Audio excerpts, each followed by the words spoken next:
भारत में समलैंगिक विवाह यानी कि सेम सेक्स मैरिज को कानूनी मान्यता देने से सुप्रीम कोर्ट ने इनकार कर दिया है। सुप्रीम कोर्ट की संवैधानिक पीठ ने कहा है कि समलैंगिक विवाह को कानूनी मान्यता देने का काम संसद और विधानसभाओं का है। सीजेआई डीवाई चंद्रचूड़ ने कहा है कि हेटेरोसेक्सुअल लोगों को जो वैवाहिक अधिकार मिलते हैं वही अधिकार समलैंगिक लोगों को मिलने चाहिए। अगर समलैंगिक कपल को यह अधिकार नहीं मिलता है तो मौलिक अधिकार का हनन माना जाएगा। बच्चा गोद लेने के अधिकार से जुड़े मामले पर 3 जज सहमत नहीं दिखे और इसीलिए बच्चा गोद लेने का जो अधिकार है ये बहुमत से खारिज हो गया। यानी कि जो क्वेयर कपल होगा वो बच्चा गोद लेने का अधिकार भी नहीं रखेगा। मुख्य न्यायाधीश ने सॉलिसिटर जनरल तुषार मेहता के उस प्रस्ताव को हालांकि मान लिया है जिसमें केंद्र सरकार द्वारा एक ऐसे एक्सपर्ट पैनल बनाने की बात हुई है जो कि समलैंगिक जोड़ों को शादी के अधिकार समेत कई अधिकार देने पर विचार करेगा। इस एक्सपर्ट पैनल की अध्यक्षता कैबिनेट सचिव करेंगे।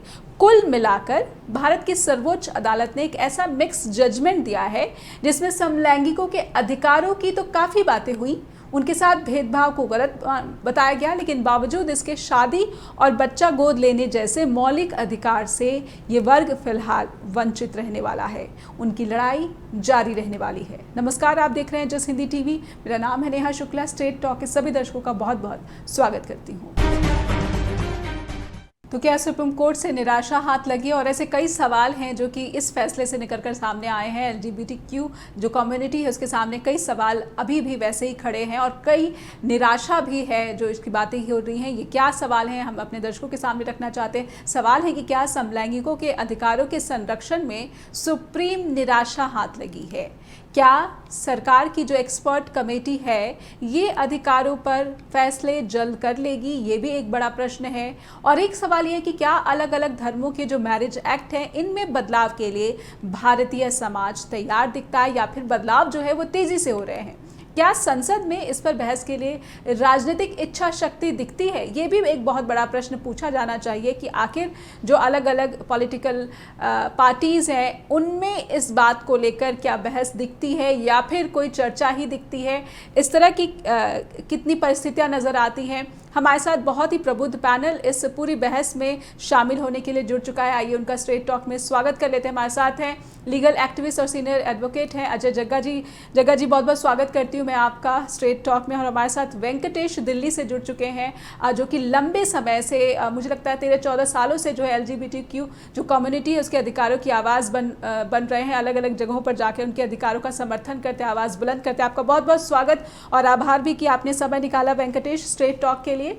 और हमारे साथ आरती मल्होत्रा, एक बहुत ही दुखद घटना उनके साथ हुई है लेकिन तब से वो लगातार एलजीबीटी कम्युनिटी जो है उसके अधिकारों के लिए आवाज़ उठाती रही हैं। अलग अलग जगहों पर अलग अलग मंचों से इस समुदाय के अधिकारों के लिए कोशिशें कर रही हैं, प्रयास कर रही हैं, संघर्ष कर रही हैं। आरती, आपका भी बहुत बहुत स्वागत करती हूँ मैं स्ट्रेट टॉक में। और शुरुआत जग्गा जी मैं आपसे करना चाहूँगी क्योंकि ये जो जजमेंट है बहुत सी बातें जजमेंट के दौरान चीफ जस्टिस ऑफ इंडिया ने कही या फिर जो संवैधानिक बेंच के जो अलग अलग जस्टिसेस थे उन्होंने बातें कही हैं। इस जजमेंट को क्या मानते हैं? पॉजिटिविटी ज़्यादा या फिर नेगेटिविटी ज़्यादा, खुशी ज़्यादा या गम ज़्यादा? किस तरह से आते हैं अगर मैं बात एलजीबीटीक्यू कम्युनिटी की करती हूँ?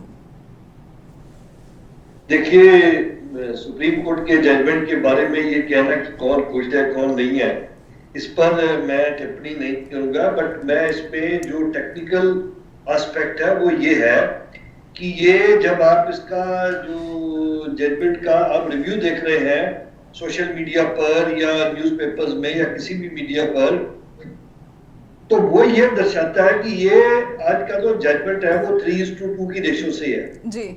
जिसका मतलब है कि 5 जज थे, 3 लोगों ने अपना judgement verdict against the permission to same sex marriage मतलब समलैंगिक विवाह के विरुद्ध दिया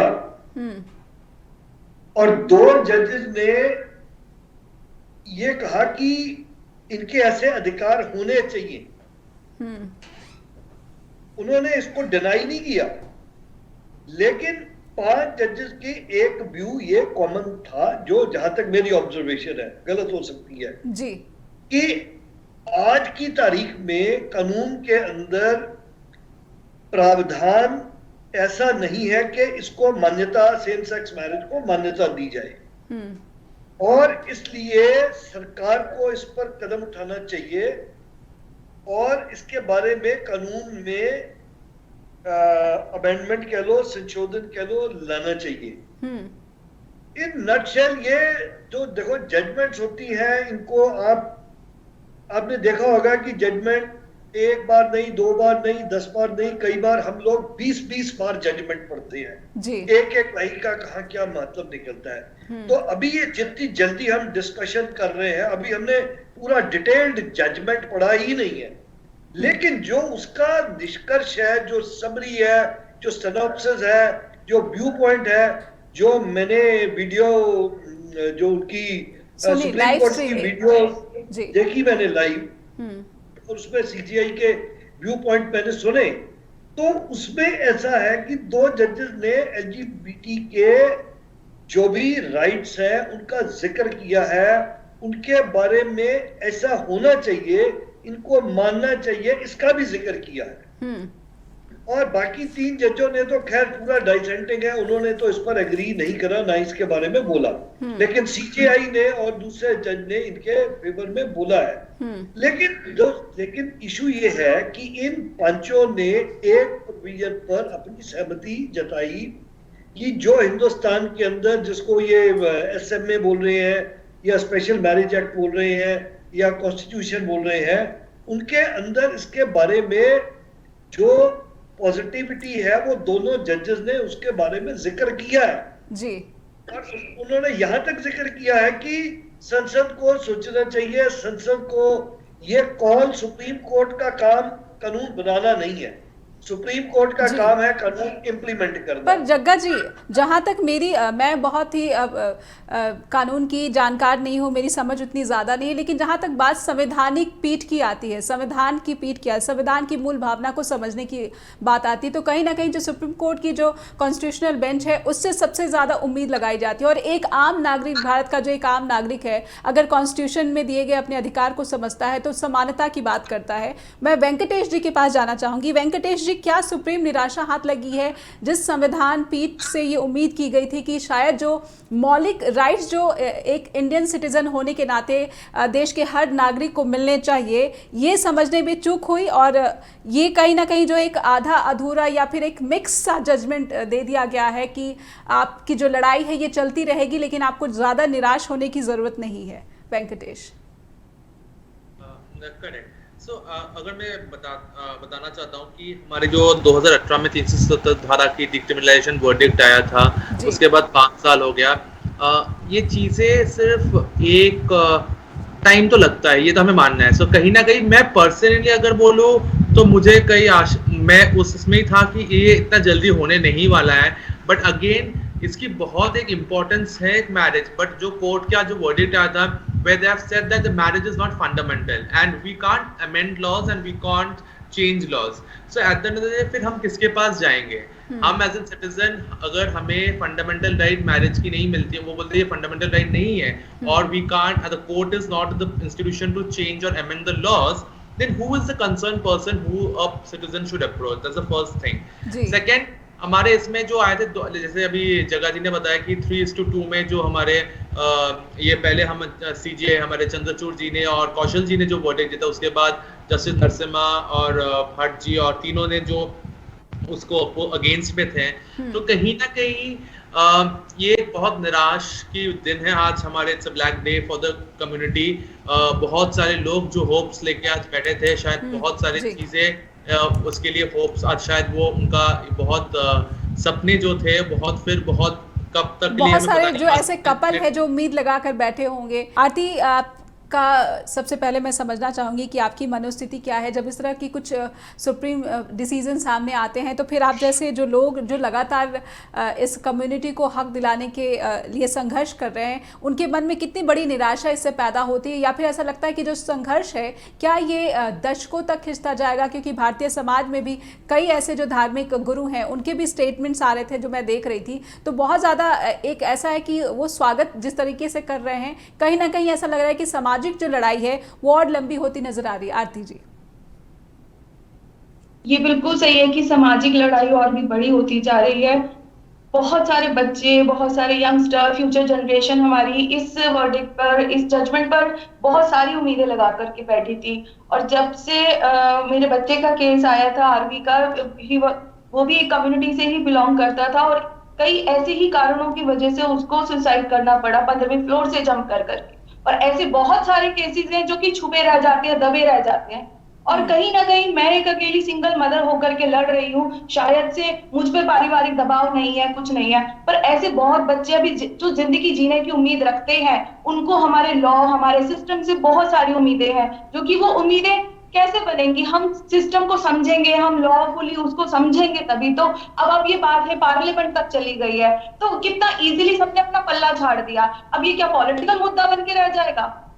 तो पार्लियामेंट में इसलिए कि कितना ज्यादा संघर्ष इस कम्युनिटी को और ज्यादा करना पड़ रहा है। ठीक है, कई चीजें अच्छी पॉजिटिव भी बताई गई हैं, बोली गई हैं। मैं अभी उसको जैसे वकील साहब ने अभी बोला कि अभी पढ़ना है, तो मुझे भी अभी गहराई में इसको समझना होगा और ज्यादा की। पर जहां तक कि मैं इन बच्चों को जानती हूँ, कम्युनिटी को जानती हूँ, इनकी जीवन लीला और बहुत कुछ ऑलरेडी ही बहुत डिफिकल्ट है, तो हमने और डिफिकल्टीज को बढ़ाया है, ना कि कम किया है। तो समाज में ऐसी चीजों को और ज्यादा बुराइयों को बढ़ा रहे, बच्चों को जीने का हक ही खत्म होता जा रहा है। उनको एक कॉन्फिडेंस से जीना, एक साथी के साथ जीना, जो कि नॉर्मल हेटेरोसेक्सुअल्स के लिए कितना इजी है, तो उनकी एक बहुत बड़ी कोई डिमांड नहीं है। एक्सेप्टेंस, डिस्क्रिमिनेशन, ये सब खत्म करने के लिए अगर आज ही लॉ में कुछ पॉजिटिव आता तो इनके लिए भी बहुत उम्मीदें होती। मेरे पास हजारों करोड़ों बच्चों के मैसेजेस आते हैं जो रो रो करके मुझे बताते हैं, एज ए मदर बताते हैं। तो जब तक रियलिटी को समझेंगे नहीं गहराई तक जाकर के, मेरे बच्चे का केस एक रियल केस है, तो रियलिटी में जाकर के समझना होगा। बिल्कुल। और ऐसा लग रहा है कि जो रियलिटी है, अभी भी जो सरकारें हैं या फिर जो राजनीतिक दल हैं, इससे जो है अपने आप को अलग थलग रखने की कोशिश भी करती दिखती हैं। ये जग्गा जी के पास लेकर चलना चाहेंगे। जग्गा जी, आपको क्या लगता है, अगर जहां तक लाइव स्ट्रीमिंग में मुझे समझ में आया कि जब सीजेआई स्टेटमेंट दे रहे थे या फिर जो अलग संवैधानिक बेंच में जो जजेस थे वो बोल रहे थे, वो उसे एज अ टिप्पणी लिया जाएगा, ना कि वर्डिक्ट लिया जाएगा, तो क्या माना जाए कि ये एक निराशा, बड़ी निराशा ही है ज्यादातर? देखिए, पहले तो मैं इसके बारे में जानकारी दे दूं, जिसको हम कहते हैं कि ये टिप्पणी है और ये वर्डिक्ट है। तो इसमें तो वैसे ये लेमैन बात है, लेकिन फिर भी आपके व्यूअर्स के लिए ये जो टिप्पणियां होती है, ये इनका वर्डिक्ट के साथ एक पॉइंटर होता है, लेकिन अगर इसको लॉ में देखा जाए तो इसकी इम्पैक्ट जो है as far as implementation of judgement, उसके साथ कोई इसका संबंध नहीं है। वो क्या चाहते हैं, क्या होना चाहिए, वो उस बात का जिक्र कर रहे हैं और पॉइंटर देते हैं, लेकिन as far as judgement is concern उसमें उसका कोई इम्पैक्ट नहीं है। दूसरी बात, तो फिर सर मैं रोक रही हूँ, लेकिन तो फिर ऐसे में जिन राइट्स की बात कही गई है कि जो भी स्टेटमेंट में सामने आया है, तो ये सिर्फ बातें हैं, बल्कि इसका फैसले से कोई लेना देना नहीं, कि भेदभाव नहीं करना होगा, राज्य सरकारों को देखना होगा या फिर केंद्र सरकार को ये देखना होगा, या पुलिस को जो है भेदभाव नहीं करना होगा एलजीबीटी कम्युनिटी के साथ, तो ये सिर्फ टिप्पणियां हैं, ना कि फैसले का हिस्सा? हाँ नहीं, उनके ये सीजीआई के अपने वक्तव्य में वर्डिक्ट में ये आ सकता है, लेकिन जो जजमेंट इंप्लीमेंट होगी आज के जो 5 जजेस के वर्डिक्ट में, उसके अंदर ये चीज इंप्लीमेंट नहीं होगी। देखिए, आप इसको कृपया थोड़ा सा धैर्य, मुझे 1 मिनट का समय दें जी। कि मैं ये कह रहा था आपको कि आपने देखा होगा कि आजकल मीडिया ट्रायल का जिक्र रहता है, तो फिर बाद में जजेस ये मीडिया को बोलते हैं कि भाई जो कोर्ट की बात होती है आप उसको शब्दों को बाहर डिस्प्ले मत करो। ये एक जमाना था जब ऐसे होता था। अब धीरे धीरे ट्रांसपेरेंसी आई, उन्होंने कहा जी हम लाइव स्ट्रीमिंग कर देते हैं। अब लाइव स्ट्रीमिंग कर दी ताकि आम आदमी को यह पता चले कि कोर्ट में क्या हुआ, क्या बोला गया, उसका जो फेथ है जुडिशरी में वो बन सके जी। आप ये जो वर्डिक्ट है, इसमें आप ये देखिए, आप उस चीज की इंपॉर्टेंस अगर आपने समझनी है तो आप एक बात बताइए, अगर 5 लोग ये कहते कि ये जो समलैंगिक जो शादी विवाह है, ये न तो कानून के दायरे में और न ही होने चाहिए, वो टोटल नेगेटिव वर्डिक्ट होता और एलजीबीटी। इसमें ऐसा नहीं हुआ कि 5 लोगों ने बोल दिया कि नहीं ये एक गैर कानूनी है, कानून में नहीं है। लेकिन आप दूसरी बात समझो, जो चीफ जस्टिस ऑफ इंडिया है, जो अदर जजेस है, हमारे देश में होता क्या है कि हमारे देश में कॉन्स्टिट्यूशन की किताब है। उस कॉन्स्टिट्यूशन की किताब के अंदर जो जो आर्टिकल्स है उसके अंदर कानून बनाए जाते हैं, फिर उनको इम्प्लीमेंट किया जाता है राज्यों में या केंद्र लेवल पर या यूटी लेवल पर। अगर अब आज के वर्डिक्ट में जो मैंने एक लाइन बोली थी बार बार यूनानिमस वाली एंड में, मैंने बोला था उन्होंने एक चीज पर यूनानिमिटी दी कि कानून में इस समय इसका प्रावधान नहीं है, लेकिन उन्होंने इनकी हक की बात करी। हक है और हक मिलना चाहिए, ऐसा होना चाहिए। लेकिन आरती जी की बात को भी मैं सहमत करता हूं, वो कहते हैं ये बातें कब तक होती रहेंगी, लेकिन पॉजिटिविटी ये है, उन्होंने कहा है केंद्र सरकार इसके बारे में बात करे, कानून लाए। लेकिन मैं आरती जी को ये कहना चाहता हूँ कि लीगल सिस्टम ऑपरेशन जो है ना, वो तो लॉ के अंदर करेगा। तो आप जैसे अभी यूनिफॉर्म सिविल कोड के ऊपर लॉ कमीशन ने एक पूरा सर्वे करवा दिया, ऐसे अब जैसे जो लोग हैं फ्रंट पर, वो इसके ऊपर भी कुछ कर सकते हैं, विचारधारा कर सकते हैं, कुछ भी कर सकते हैं। लेकिन जब मैं कानून की बात करूंगा तो मुझे वर्डिक्ट पे ही जाना पड़ेगा। बिल्कुल, वर्डिक्ट में ऐसा नहीं आया, उन्होंने ये कहा भी इस समय ऐसे हालात नहीं है कि इसको कानूनी रूप से माना जा सके। जी वेंकटेश, मैं आपके पास आना चाहूँगी। बहुत दुनिया के लगभग 23 देश ऐसे हैं जहाँ पर जो सेम सेक्स मैरिज जो है वो कानूनी बनाया जा चुका है, लेकिन उन देशों से भारत में क्या अलग है जिसके वजह से सुप्रीम कोर्ट से ये निराशा हाथ लगी और अब जब संसद से उम्मीदें की जा रही है, या फिर अब सरकार ने जो एक एक्सपर्ट पैनल बनाने की बात की है, आप कितने पॉजिटिव दिख रहे हैं? जिस अधिकार की आप बात कर रहे हैं, इस एक्सपर्ट पैनल से कितनी उम्मीदें लगा सकते हैं? तो देखिए, अगर हम बाकी देशों से हमारे देश का कंपेयर करें, चीजें तो अलग तो है। हमारे देश का अगर आप देखोगे बहुत सारी चीजें अलग हैं। सो एक चीज है, हमें चीजों के लिए टाइम देना है। हम अभी ऐसे स्टेज पे हैं जहाँ पे अभी भी सेंसिटाइजेशन है नहीं, बहुत जगहों पे लोग कम्युनिटी को लोग इतने डिस्क्रिमिनेशन है। तो बेसिक अगर आप सेंसिटाइजेशन ही जहाँ पे है नहीं, जहाँ पे लोगों को हर दिन अपने आइडेंटिटी को लेके लड़ना पड़ रहा है जीने के लिए, अपना स्कूल्स में, कॉलेजेस में, हॉस्पिटल्स में, तो आप वहां जाके मैरिज राइट्स एक्सपेक्ट करना, मेरे लिए पर्सनली अगर मैं बोलूं, I think it's a long way to go for sure. अगर हम स्टेप बाय स्टेप देखें तो हमें एक चीज, यू कांट एक्सपेक्ट कि एक दिन में सब कुछ हमें मिल जाएगा। अगर 377 धारा का जो वर्डिक्ट आया था वो पहले 2009 में दिल्ली हाई कोर्ट ने डिक्रिमिनलाइज किया था, फिर उसने क्रिमिनलाइज किया 2013 में, फिर 2018 में। तो it has been a process, right. Of course आजकल बहुत सारे लोग, बहुत सारे कपल्स, बहुत सारे यंग जनरेशन चाहते हैं कि हमें मिल जाए, वो आशा करते हैं। बट ये करने के लिए हम जैसे बहुत सारे लोग एक्टिविस्ट जो है, हम हर दिन बहुत स्ट्रगल करते हैं। बहुत सालों से ये एक दिन का गेम है नहीं, मतलब ये बहुत दिन का, हमें मतलब ऐसे नहीं कि आज हम मोबाइल एक्टिविज्म कर लिए हो गया। आपको हमें पता है कि हमें कितने ग्रास रूट पे एक्टिविज्म करना है, कितना सेंसिटाइजेशन लाना है। तो ये चीजें बहुत अलग है। And again keeping all the political scenarios, religious sentiments in mind, so it is a very vital role because India एक diverse country है जहाँ पे बहुत सारी चीजों को लेके बनती है। एक नहीं कि बेसिक आप एक कोई वर्डिक्ट दे दो तो एक किसी का या दो किसी का मतलब उनके रेस्पॉन्सेज हमें चाहिए। तो it's a very diverse country from with different background people and सबके ओपिनियंस है। हाँ, चीजें को लेकर अगर हम फंडामेंटल जो बोला गया कि marriage is not a fundamental right, I have a problem with it. अगर फंडामेंटल राइट नहीं है तो क्या है मैरिज? तो अगर हमें लीगल रिकॉग्निशन नहीं है, of course there has been directives which has been on की पार्लियामेंट को तरफ directives गया है। ये directives applicable होने के लिए हमारे देश में बहुत टाइम लग जाता है for sure, but again at the same time if I look at the positives in terms of trans लोगों के लिए marriage rights, heterosexual relation की marriage rights, so that has been there, so there are certain positive outcomes as well, and I think ये एक positive judgments को लेके ही हम आगे बढ़ के हमें marriage rights जरूर मिलेगी।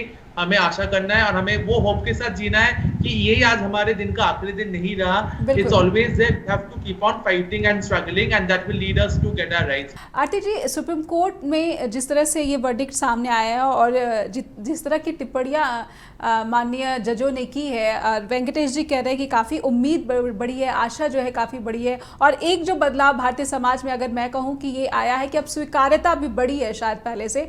मुझे लगता है कि वेंकटेश मेरी बात से सहमत होंगे। आरती जी, क्या आप भी ये मानेंगी कि एक समाज में स्वीकार्यता जो है LGBTQ कम्युनिटी के लिए बढ़ी है? बहुत सारे जो लोग हैं आगे बढ़कर जो है अपने बारे में जो है इस फैसले को या फिर इसे सार्वजनिक करने से हिचक नहीं रहे हैं। ऐसे में क्या आप बिल्कुल ही इससे आहत हैं या फिर उम्मीदें जैसा कि वेंकटेश जी ने कहा है उनको जगी हैं, आपकी भी जगी हैं?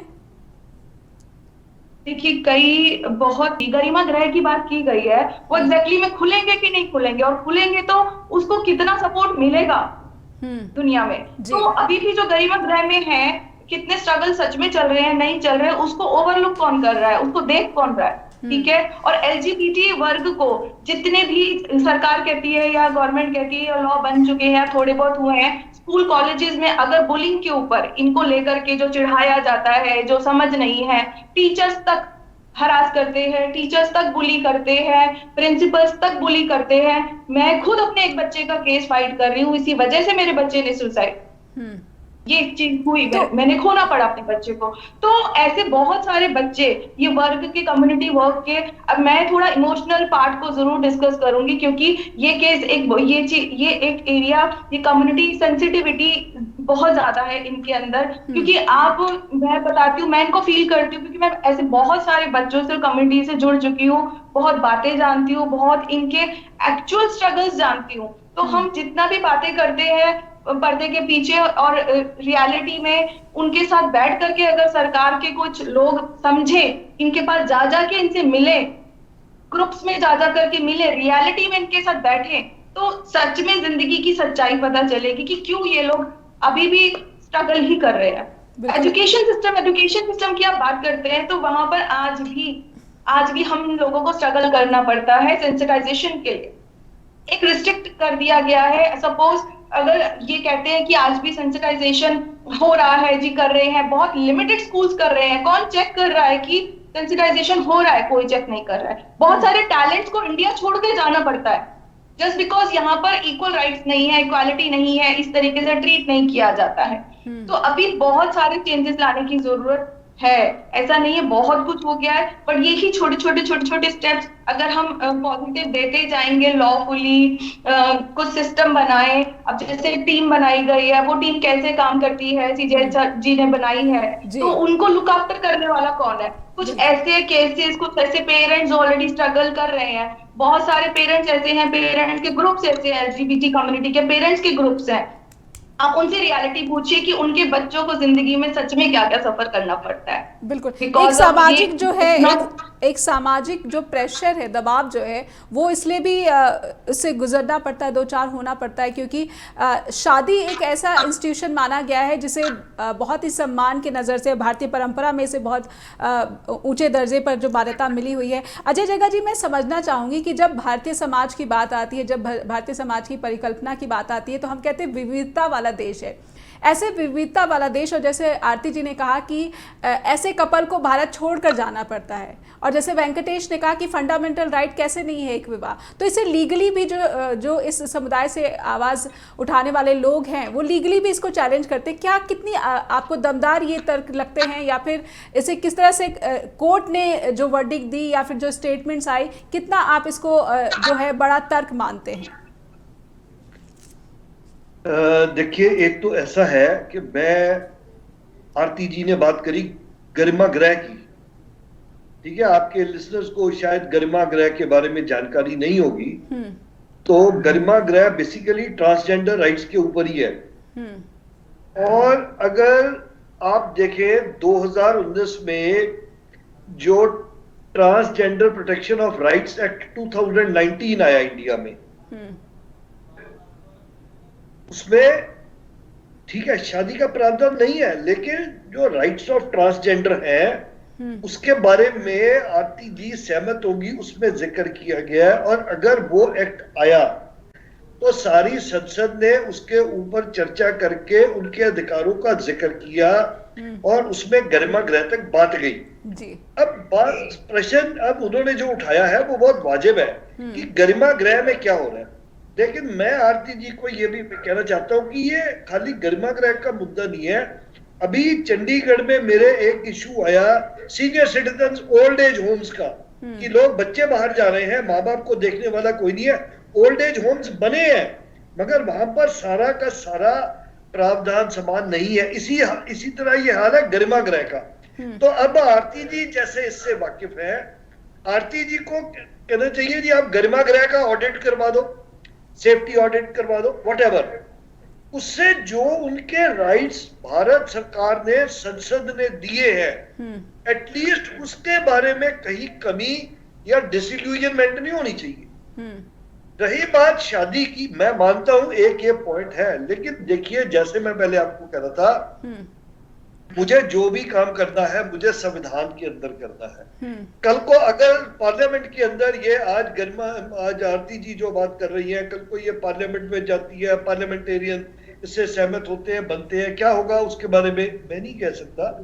पर मैं कहना चाहता हूं कि इस देश में जो विविधता की बात हो रही थी, जो टीजी एक्ट 2019 है वो बिल्कुल विविधता को साबित करता है और प्रमाण करता है कि हमारी संसद जो है इसके बारे में पूरी सजग है।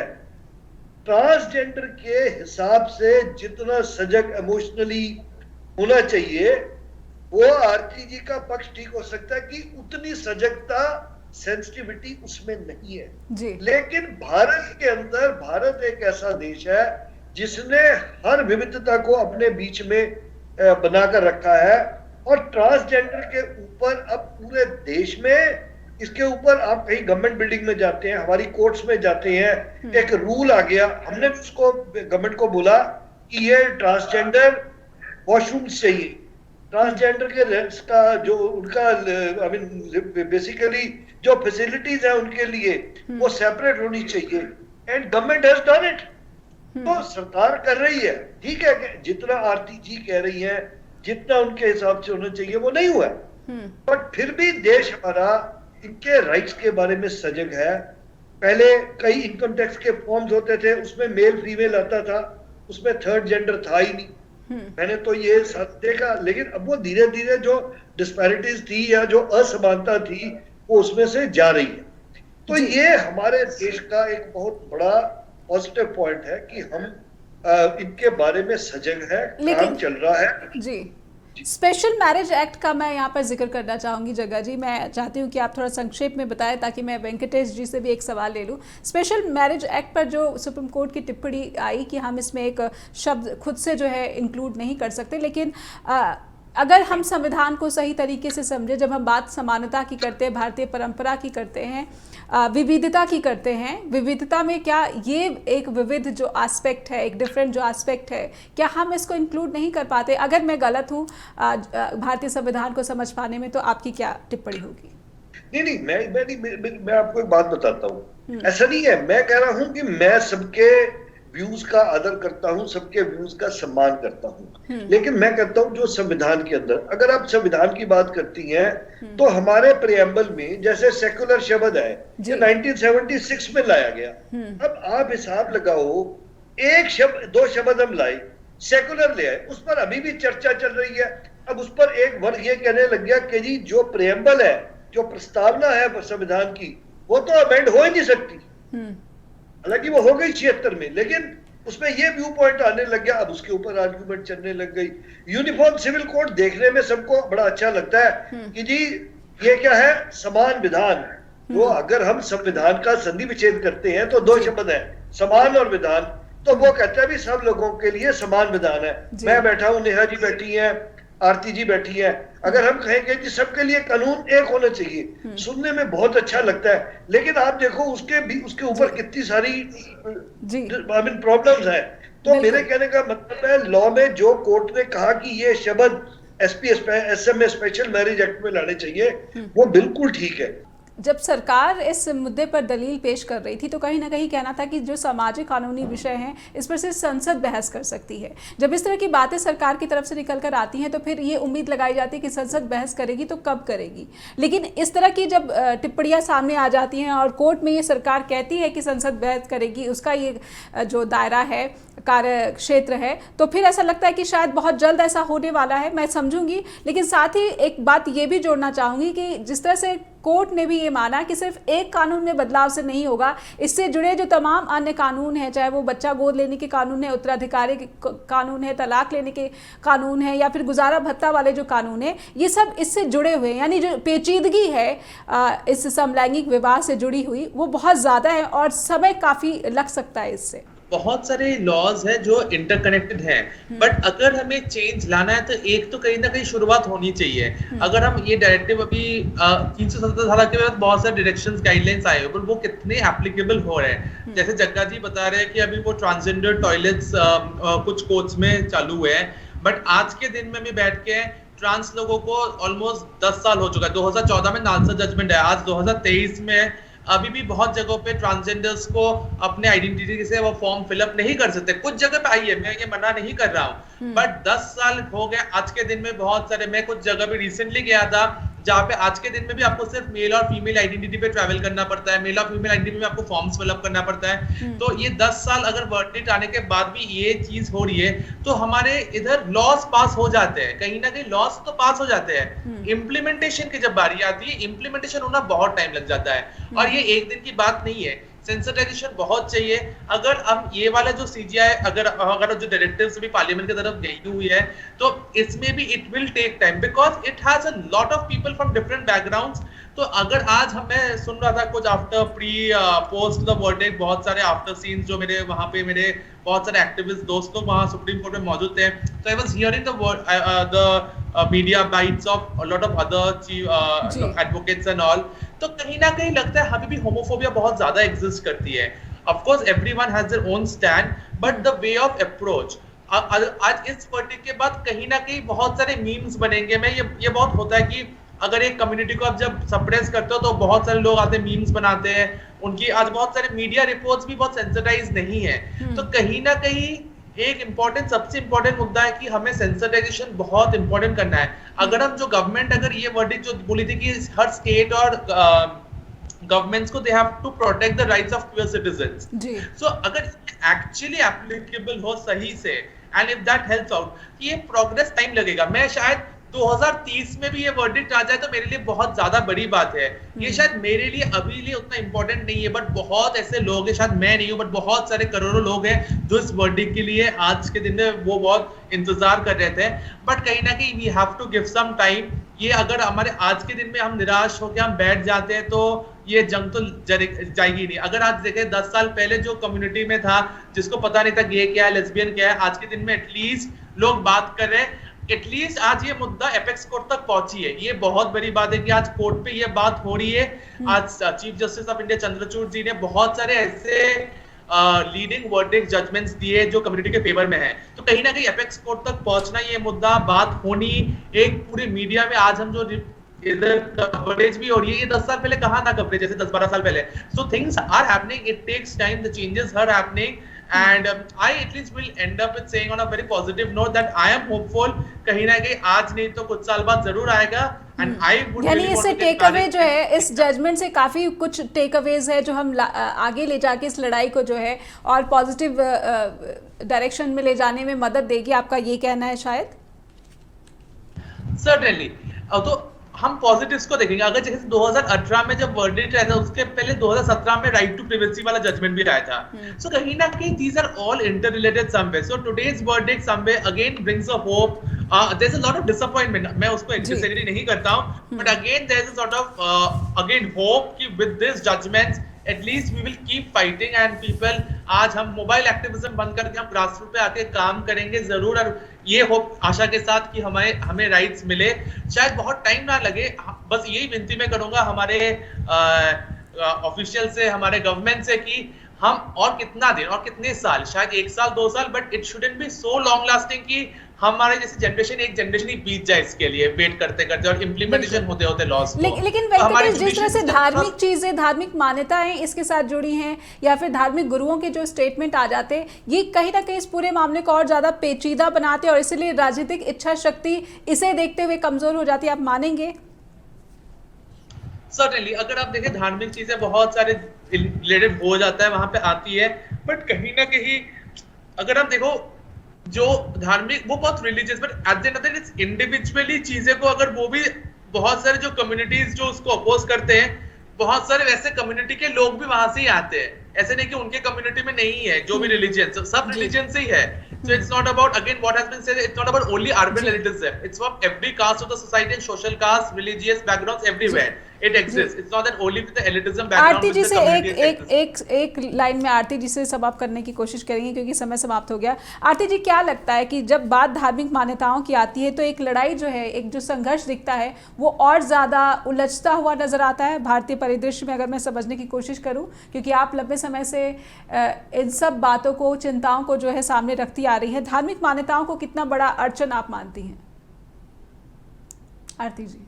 मान्यताएं धार्मिक, सबने अपनी ही इच्छा से इसको धर्म के साथ जोड़ा है, घटाया है, जोड़ा है, फिर हटाया है। मैं ये इतना जानती हूँ कि हर धर्म में, हर एक कम्युनिटी में, हर एक जाति प्रजाति, हर जगह आपको कम्युनिटी के लोग मिलेंगे ही मिलेंगे, चाहे वो हिंदू है, सिख है, मुस्लिम है, क्रिश्चियन है। मैं हर एक मिली हूँ। ऑप्शनों का जो है छुपा रहता है, वो सामने नहीं आ पाते हैं।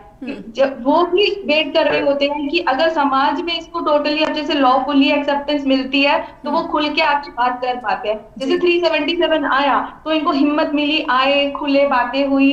ऐसे ही तो कहीं ना कहीं आपका कहना है कि कानून से ही जो है रास्ता निकल कर आगे आता है और इसी से समाज में ऐसे आवाजों को जी मजबूती मिलती है। बहुत बहुत धन्यवाद, आपने समय निकाला। बहुत बहुत धन्यवाद करना चाहूँगी, समय समाप्त हो गया। बहुत बहुत धन्यवाद अजय जग्गा जी आपका भी और वेंकटेश आपका भी कि आपने समय निकाला स्ट्रेट टॉक के लिए। और अब मैं दर्शकों से अनुरोध करना चाहूँगी कि आपको इस विषय से जुड़ी कोई भी बात हो या राय है या फिर आपकी कोई ओपिनियन है तो आप हमें info@justbroadcasting.com पर ईमेल देना ना भूलें और neha@justbroadcasting.com पर भी आप हमें अपने सुझाव और शिकायतें दोनों भेज सकते हैं। आपसे दोबारा होगी मुलाकात, अपना ख्याल रखिए, धन्यवाद।